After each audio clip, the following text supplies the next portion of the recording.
Dude, I was really trying my ass off to do good on this one. All right, so I'm trying this new thing where I have a a recording.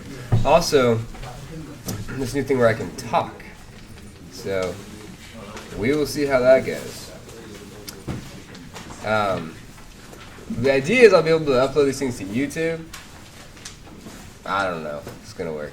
I also have to stand here if I'm going to be seen and heard on the recording. I can. So this is like a pilot for now. The technology is what I can get from the library. It's a pretty badass microphone. That's an expensive mic. Yeah. You know what I need though? You guys know that 21 Pilots video? I forget which one it is. Blurry face. Where he's got the mic from the ceiling. That's what I need. That's what I need. Also, like, get the ink all over my body up to my neck. That will also be good. You're almost there. It's, dedication. I believe in it. You're almost there. It is. You got Performance two of art. them. That's where it starts. So, all right. We are, a day behind in lecture because of me being sick on Wednesday. I'm pretty much recovered. I turned a corner yesterday. I think I'm feeling pretty good. So we'll see. Glad to see this many of you made it here today. Storm out there is pretty crazy. We had 2 tests today. Oh, so that's why you're here. Yeah, we had to be here. I thought you guys just came to see me, just to check in, make sure I was good. Yeah? Yeah. Okay. I was hoping you were going to play it safe and stay home again. Oh! No offense. The truth comes out. All right. So, good. Well, we're gonna march on. I don't know. I haven't decided what we're gonna do about being behind. We'll just march forward and see how it goes. I just don't want to get off kilter with the homeworks. That's the thing that I don't want to do. So I might end up uploading a lecture to YouTube on this weekend or something like that. So we'll see. Great. Anyway, something to look forward to this weekend. Yeah. So we did sign conventions on Monday for electrical systems, and it was everything we had seen previously, but for linear graphs, right? And now we're going to do sign conventions for mechanical system elements. We have both translational and rotational mechanical elements. We're going to define them and interpret them. So, for translational elements, the following steps can be applied to any one-dimensional translational system or subsystem. Assume we begin with a linear graph without any arrows. So here's an example that we're just going to use over and over again for each step that we learn. Okay. So we have a mass here. There's an input force that's driving the mass. There's a spring connected to ground. We drew this linear graph on Monday, and we said now we need to assign arrows to it, which is the sign convention, right? So, step 1 is define the positive direction on the system schematic with a coordinate arrow, okay? So, I chose, in this example here, to draw it to the right. So, we drew this coordinate arrow, the green arrow to the right, and that is our positive direction, okay? So that was easy. We've done that, dynamics, right? To find our positive x direction, for instance. On each spring and damper element, define the positive velocity drop to be in the direction of the coordinate arrow. Okay, so that's the next convention. Assign each of these its own arrow in this direction. So on our graph here, we can assign, well, we don't have a damper, we have a spring, right? So in the direction of this coordinate. What does that mean in terms of the graph? because the linear graph that we drew has a node here, and then it has a reference node or ground here.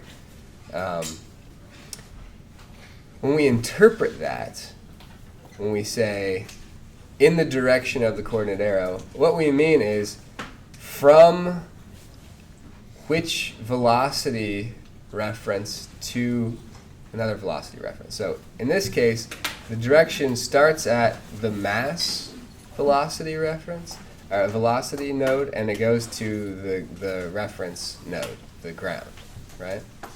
So we would draw it from this mass node to ground. Okay?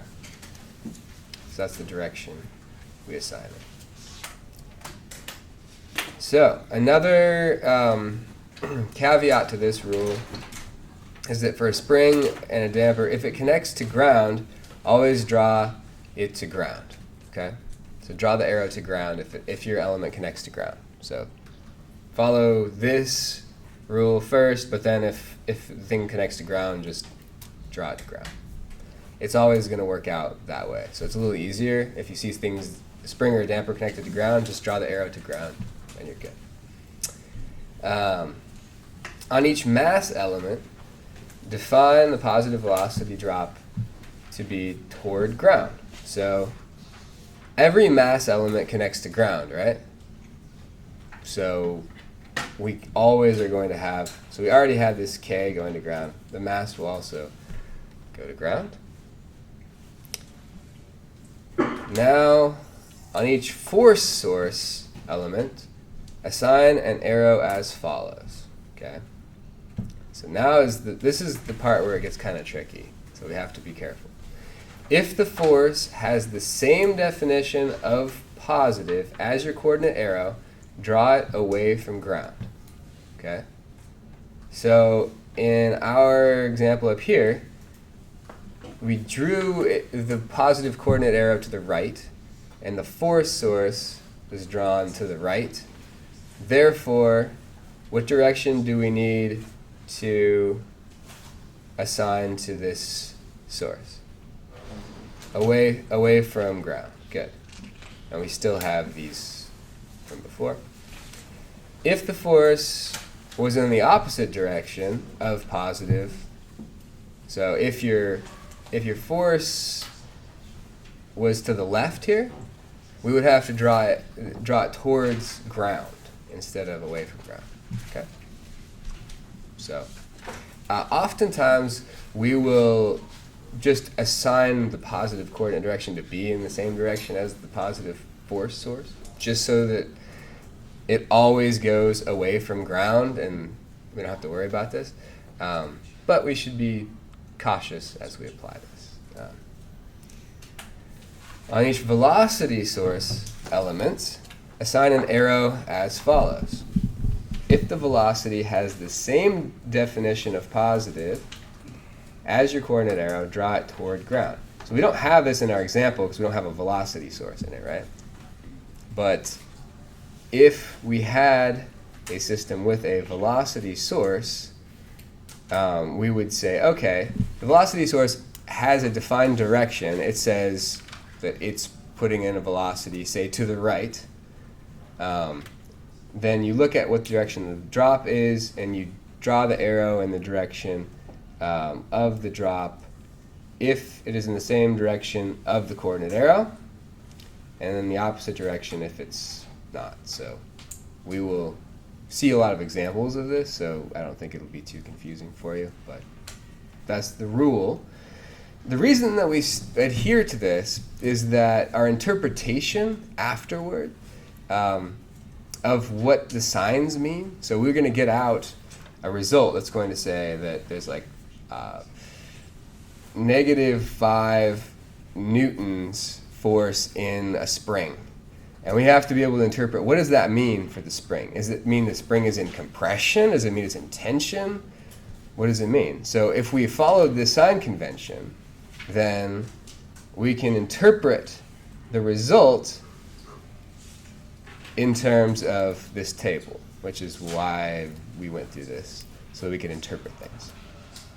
All right, so The left meta column, if you will, is force. The right meta column is velocity. The left column is positive force. The right left column is negative force, and similarly with velocity. So for a mass, for a damper, and for a spring, we have these different interpretations. So if the force on a mass, so the force on a mass is positive, so we're in this cell here, then force is in the direction of the coordinate arrow. Okay? So that's convenient because it kind of makes sense, right? If it comes out positive, it's in the direction of the coordinate arrow. Unfortunately, if you don't use this convention, you can use other conventions where it's actually the opposite, so something to be careful about. If the force is negative on a mass, then the force is opposite the direction of the coordinate arrow, kind of what you'd expect. We'll continue to interpret the force column first. If the force in a damper element is positive, then it's a compressive force. Okay, so you've got compressive force on the damping element. If the force on a damping element is negative, you have a tensile force, so it's pulling out where it's on the element. Okay? And similarly with a spring, a positive force is compressive and a negative force is a tensile force. For velocity, we need to interpret those as well because they have signs as well. So if we have a positive velocity for a mass, if a mass has a positive velocity, it means that the velocity of the mass is in the direction of the coordinate arrow, which is good. If it's negative, it's in the opposite direction of the coordinate arrow, which makes sense. If the velocity across a damper element, okay, so a velocity across a damper element is the relative velocity between its two endpoints, right? So it has a velocity across it. Then the velocity actually drops across in the direction of the arrow, and so the direction of the arrow means in the direction of the arrow that you drew on the damping element, okay? And if it comes out negative, then velocity actually drops opposite the arrow direction, okay? So it makes sense. And that's the same sort of thing with a spring. So if the velocity comes out positive across a spring, that means that the velocity actually drops in the direction you drew the arrow on the spring element. And if it comes out negative, it means it's actually dropping the other way. Okay? So that's how to interpret it. Let's do an example. I think the examples are helpful in this case. So, given the system below, draw a linear graph. First off, let's just take a moment and say, this is way more complicated than most of the things we've been able to analyze before, right? When you guys were doing dynamics, I don't think you ever saw a system nearly this complicated. It's got a velocity source, a damping element, coupled to a mass, which has a force source on it as well, which is connected via a spring and a damper to another mass, which is connected to a damper, connected to a spring, connected to ground. So I've just at a cursory look at this, I think this is a fourth order system. So that's pretty great. We're going to be able to do these though, which is awesome. We're going to be able to do these systems, model them. It's not going to be that much harder to deal with this sort of system than it is to deal with a first order system for us. It's all going to be approximately the same, just a little bit more bookkeeping, and that's it. So this sweater, I don't really like it, but I don't know. I got it as a gift. You know that thing where you get a gift And like you like the person who got you the gift, but you don't like the gift so much.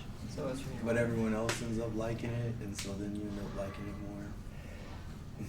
Yeah, I mean that can happen, but I don't know if it could happen in this case. If you get, It's like two it's more- like real long. If you get like 2 more compliments in that code, I bet you It's not just itchy. watch it wear. Although I don't mind that. I have some sweaters that are like the wool ones that like it just feels invigorating. You know, it's just like rubbing against your skin all day. exfoliating. It is exfoliating. That's right. Opens up your pores. I don't know. I just made that up. Okay, so let's draw a linear graph for this.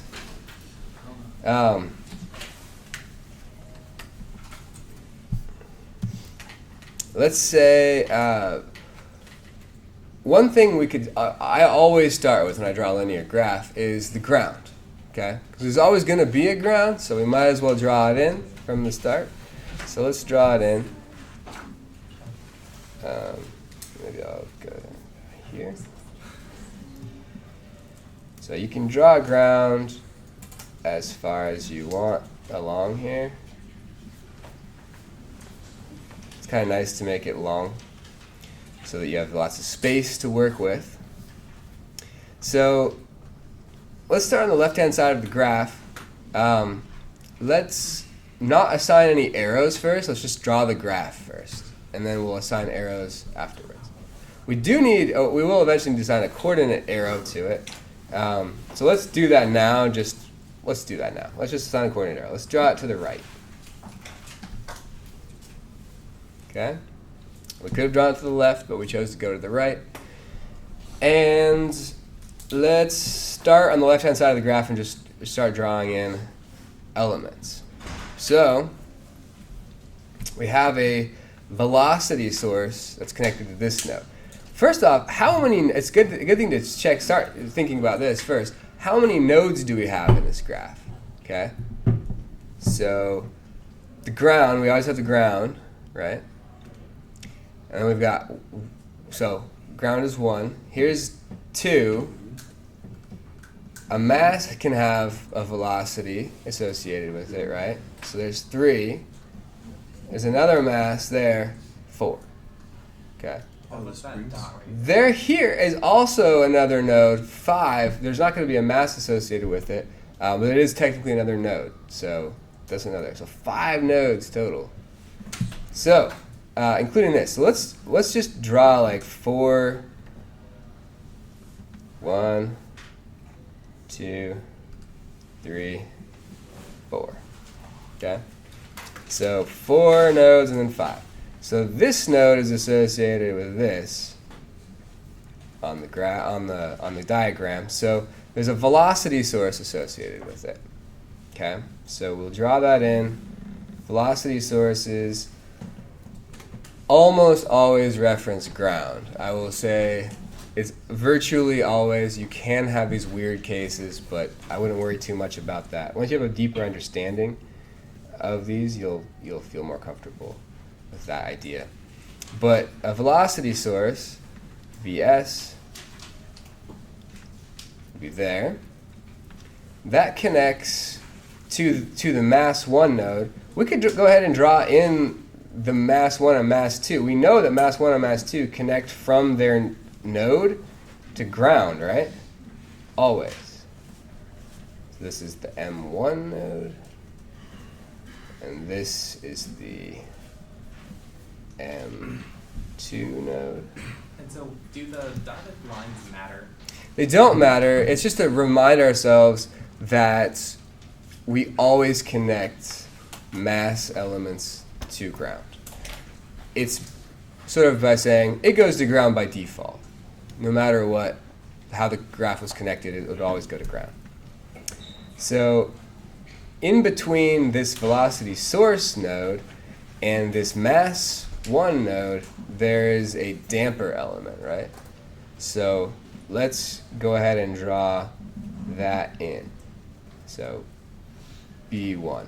We won't assign an arrow. I did assign an arrow to the mass nodes because we say they always go to ground, right? So it's not very much interpretation required for that one. Let's draw in the spring and the damper between M1 and M2. Okay, so we have K1, and we have B2.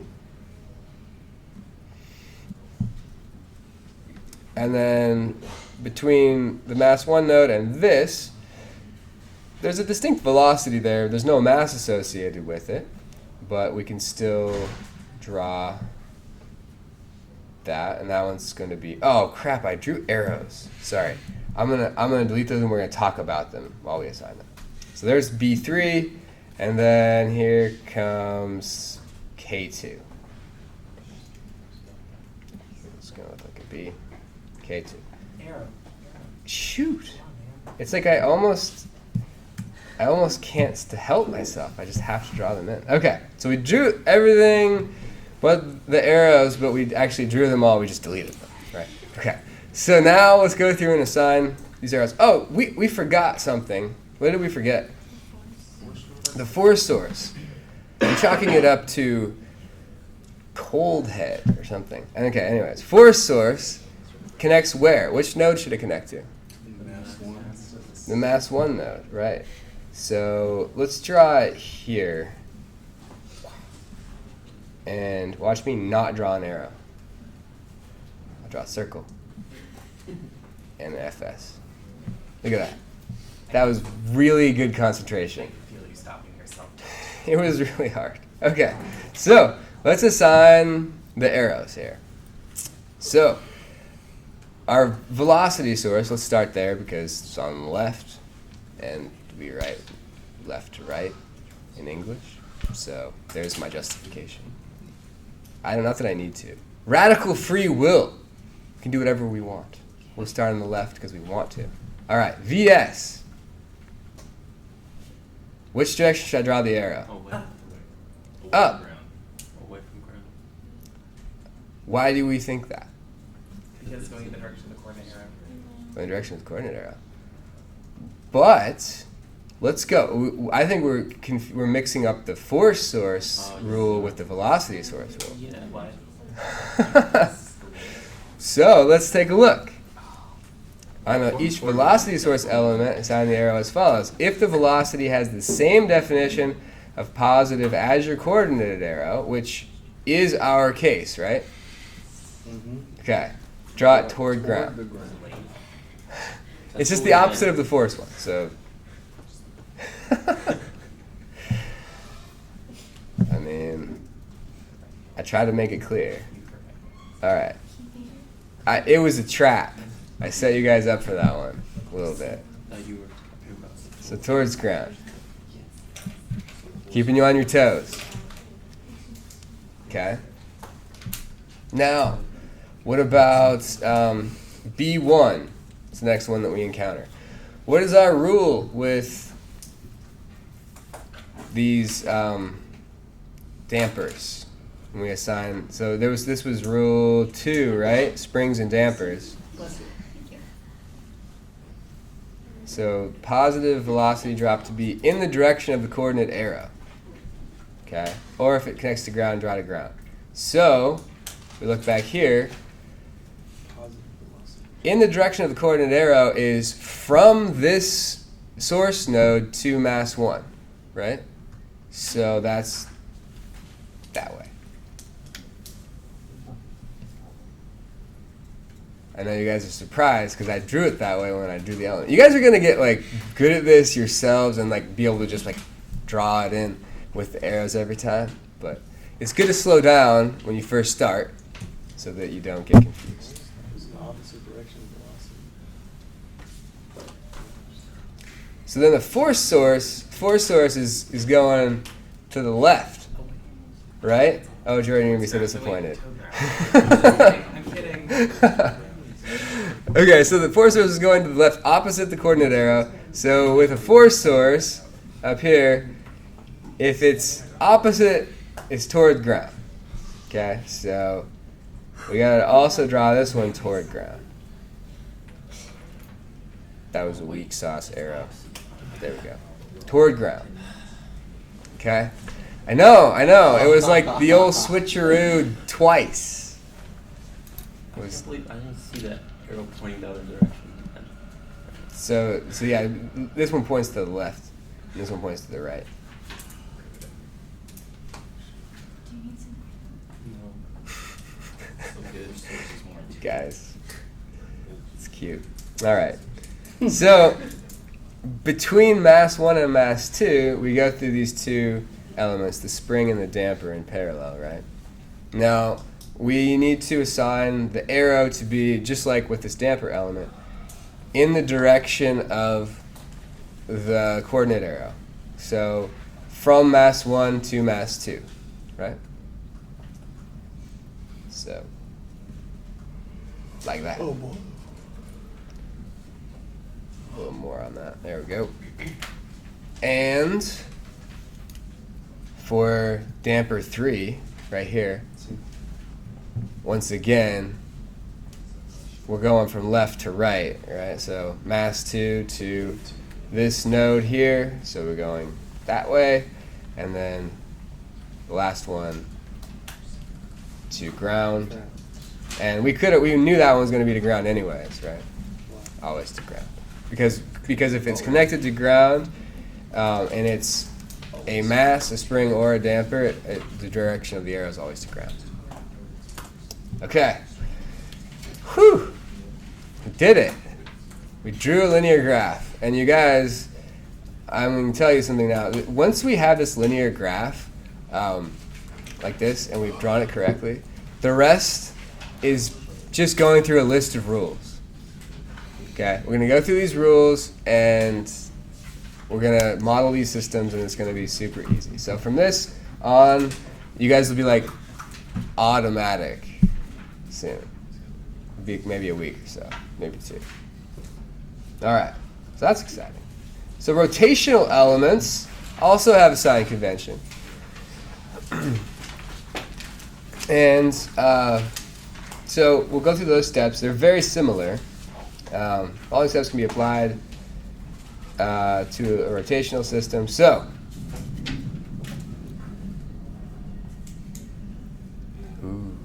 did you guys wake up this morning with like lightning and There was thunder? a flash of lightning over my head. I thought it was the sun coming out from where I was. Yeah, Right. like really fast. Yeah, it was like Yeah. really bright. Like everything lit up, like Yeah. more than usual. I woke up, checked my phone, and was like, "Is there school?" And then there was no nothing saying there wasn't. I was just like, Yeah, that was what I did. That was the only thing I was doing. I Yeah. checked my emails. I was like, dang it, looks like I'm going to school. I was like, what's St. Martin's storm policy? Like, what's going on? I don't know. Maybe campus is closed right now. We're just all here. That would be so messed up. I didn't even think to look. It just didn't even occur It to would me. be so funny if all your professors said, yeah, we wouldn't, if you didn't Um, show up, we wouldn't have given so- you. Yeah, I woke up this morning. So my wife has this Cairo 7 weather alert app on her phone, and like it kept talking all night at us, like storm alert, like head for cover, and I was like, It's not that bad. what is this phone? Why What is this Saturday going on? is supposed to be like a hurricane. I was like, what the heck? And I obviously ignored all of that, and I was like trying to sleep, so I just turned it upside down and tried to ignore it. at 30 degrees, put it on airplane mode. 30 miles. Yeah. They said it's Saturday. Just go flush it down the toilet. Yeah, got some Dude, months. yeah, I heard hurricanes aren't good for colds at all. Yeah. Fortunately, I am through the cold. I got a flu shot and then I got a cold. It was sort of like, Why did you- yeah, that's what you get, right? Yeah, that's exactly what happens every time Yeah. you get a flu shot. And they all say that you don't get sick when you take a flu I shot. get- It's because you're already. Well, I get sick. I mean, I got a flu shot, not a cold shot. So. You still got- it Same could've- thing. It could have affected your immune What's system the in such a way difference? where you were What's the capable of getting difference? something One's else. worse. That's than the other. possible. The worst part of getting the flu shot, though, was actually getting the shot. That was the worst part. Okay, so positive direction is defined by a coordinate arrow, right? Okay. It's the storm. I know you guys are like super excited for the storm right now. It's the outstorm. And also, did you guys really enjoy your week of like reduced Piccone load on your schedules? I really like that the lab. Was- Yeah, no lab this week. You guys had an extra week for the turn in of your lab. That was That was really good. You can get used to it. The lack of Baconia, I enjoyed the lack of Mechatronics. Oh, yeah. For a little bit. Oh, okay. Well, I'm glad I'm here. So, but we're here now, so we might as well do something. So, we define the coordinate arrow, positive direction, as our first step with a rotational element as well. And that we do by drawing an arrow some direction. So this is my preferred way to do it, is like the double arrow, to define a torque, which means put your thumb in the direction of the arrow, which your right thumb in the direction of the arrow. Thank you, Jordan. And then the rotation is that way. Okay? So this is our first step. Notice I did another simple system that we'll use for each of these steps to illustrate. So interpret with the right hand rule. We have a torque source going into a moment of inertia, J. There's a rotational spring and a ground. So torque source, J, K. We need to assign arrows. So coordinate arrow direction we assign. Step 2. On each inline spring and damper elements, is very analogous, right? Define the positive angular velocity drop to be in the direction of the coordinate arrow. And if it connects to ground, draw it to ground. So we have one of these that's just a spring, right? And it connects to ground, so we know to ground, right? But we could also say it connects from the J node to ground. So J node to ground, it goes from left to right because we drew our arrow to the right. So it would go from J node to ground. So that would also work. All right. 3. On each inertia element, define the positive angular velocity drop to be toward ground. So same like a mass element, right? So K is still down. J is towards ground. So that was easy too. On each torque source element, assign an arrow as follows. If the torque has the same definition of positive as your coordinate arrow, draw it away from ground. If it has the opposite definition of positive as your coordinate arrow, draw it toward ground. So what is the direction of our torque source in this case? What was the... Away. Jordan knows. Away. So it's in the direction, and so it's going to be away from ground. Woo! Nice. All right. So the final rule is on each angular velocity source element, assign the arrow as follows. If the angular velocity has the same definition of positive as your coordinate arrow, draw it toward ground. If it has the opposite direction, draw it away from ground.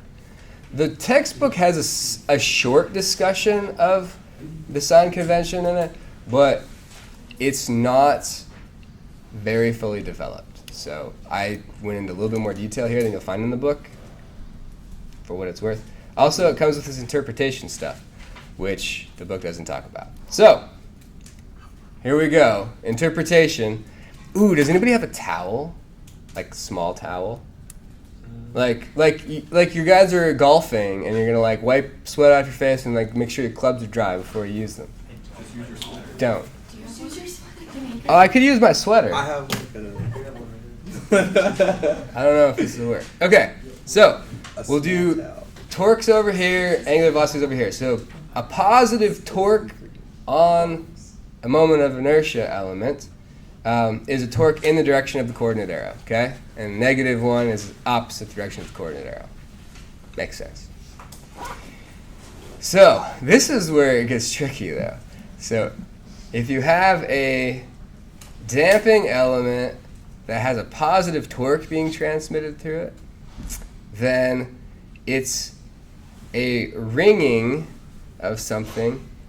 If you point your thumbs in that direction and you do like a typical ring action, it's that.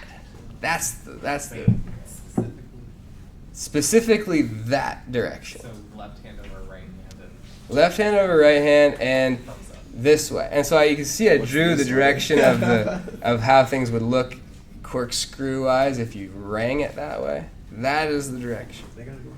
Now, if it comes out negative, then it's like you're oppo ringing. Like you're ringing this way, which is, I think that this is the natural ring and this is oppo ring. But anyways, I try to illustrate that a little bit. So ring, oppo ring. And it's the same with as spring. I once last year I brought in a ShamWow and I showed it. That's the real. But I forgot to bring it this morning, so that would have been way more fun if I had brought the ShamWow. How'd you draw those? With careful attention to detail. I also can zoom in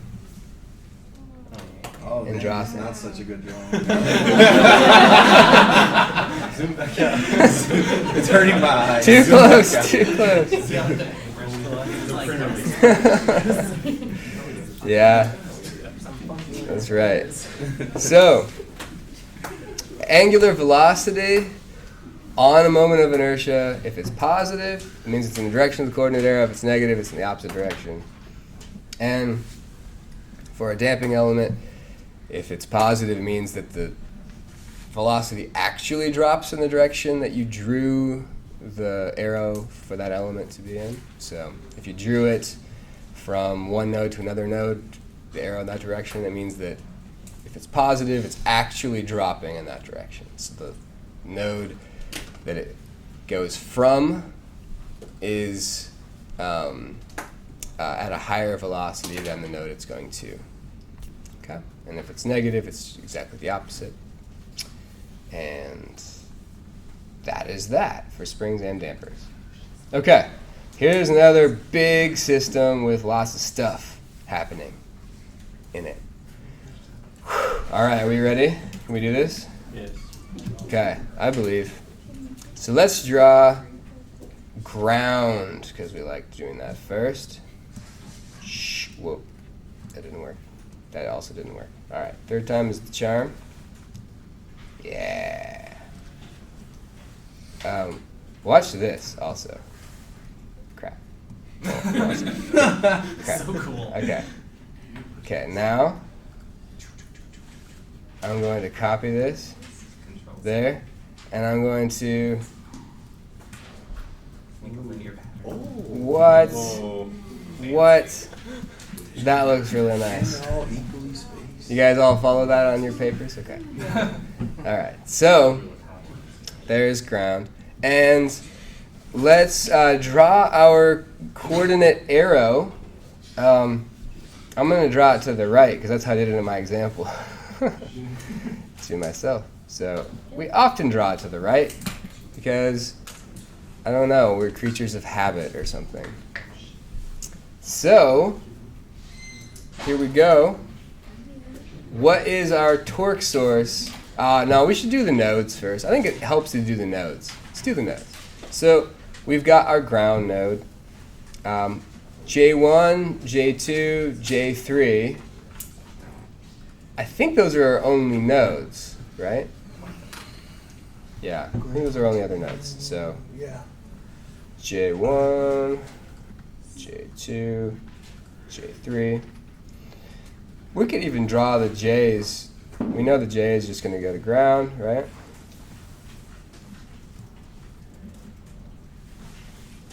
Whoa, that took a turn.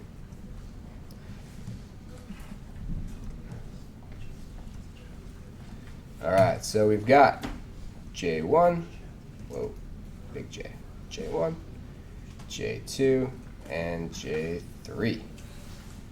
That was the 3.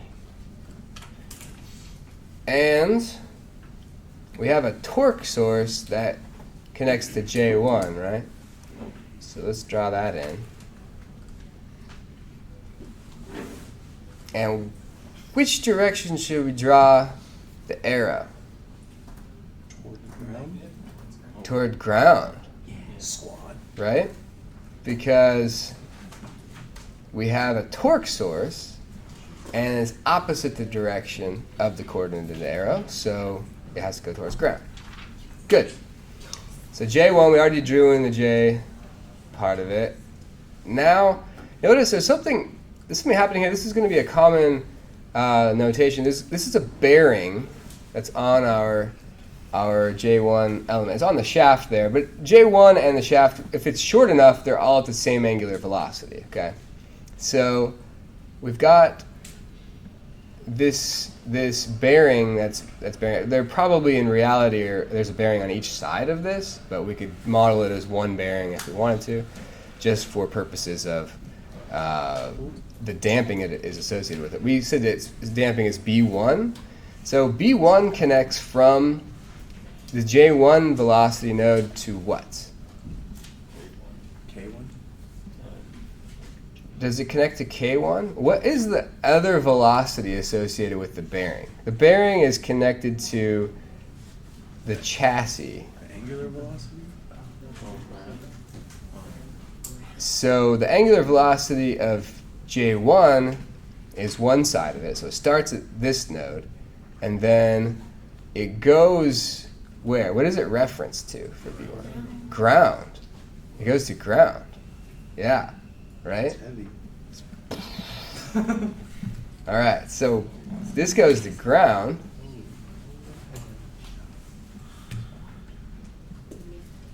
B1. That is almost guaranteed 30% of people will forget that on an exam. Almost every time. Almost every time. And what is it? It's not the damper, is it? It's a bearing, and we're going to model it as a damper. Okay, so it is the damper. So it is a damper. It's not a linear damper. It's not even an inline damper in a rotational system. We're going to have an inline damper here towards the end. But so if this was an inline damper at this point, it would go from this node to a K1 node. But we don't have that in this case. I see. In this case, so this K1 connects to the J1 angular velocity, and it connects over to the J2 angular velocity, right? So this might be a way to model a flexible shaft. Maybe it's a very long shaft. So we might say it has some flexibility. Oh crap, I drew the arrow. The arrows. I know, I drew the arrow on B1. Why did I draw it to ground? Because it connects to ground, and so it always is going to go to ground. And this one, we have to do interpretation, right? Because it doesn't go to ground, it's K1. So K1, which direction should we assign it? So way back up here, step 2, define positive angular velocity drop to be in the direction of the coordinate arrow. So we said left to right. Since we're going left to right with this one, we have to go from J1 node to J2 node with the arrow. So that way. All right. Okay. Cool. And then J2, it has this B2 bearing associated with it. So where does that go? Ground. Wonderful. So there's our B2. And this also connects to J3 via another spring, right? K2. And for the same exact reasons, we have an arrow to the right, right? Finally, we've got yet another bearing, B3. How does that connect? To ground. And since it's going to ground, we can say it goes down. And then J3 connects through B4 to ground again, right? So we've got another damper, B4. All right. Does that make sense? Yes. Awesome. It's complete. That's cool. Looks like a pumpkin. I was confused at It does. first, you know. Chase noticed that. He does. Sad pumpkin.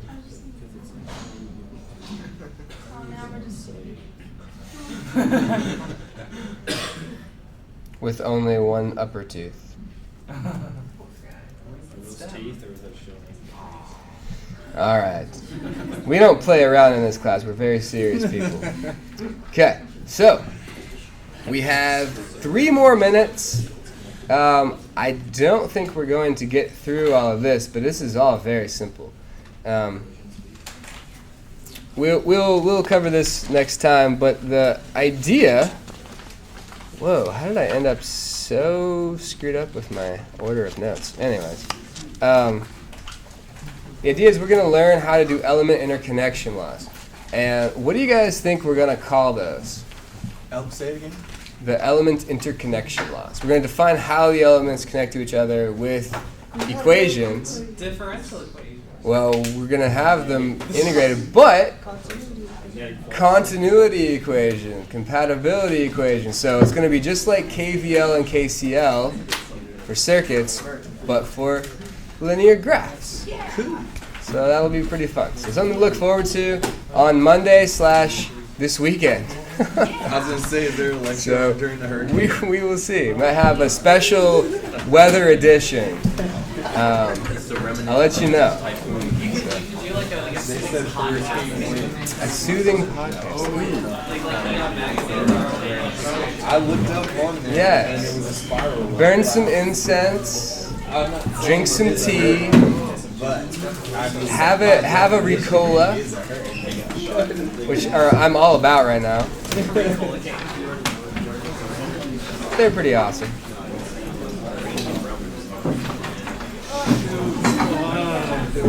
another exam. Me too. Another quiz. Let's go get ready for this exam. It's like everyone here. Yes. Do you have any high torque stepper motors that I can play with? We might have some stepper motors around. I don't know. Like up 4.5 to 5 newtons. I can show you what we have. I can show you kind of like what I know we have, but there might be other stuff too.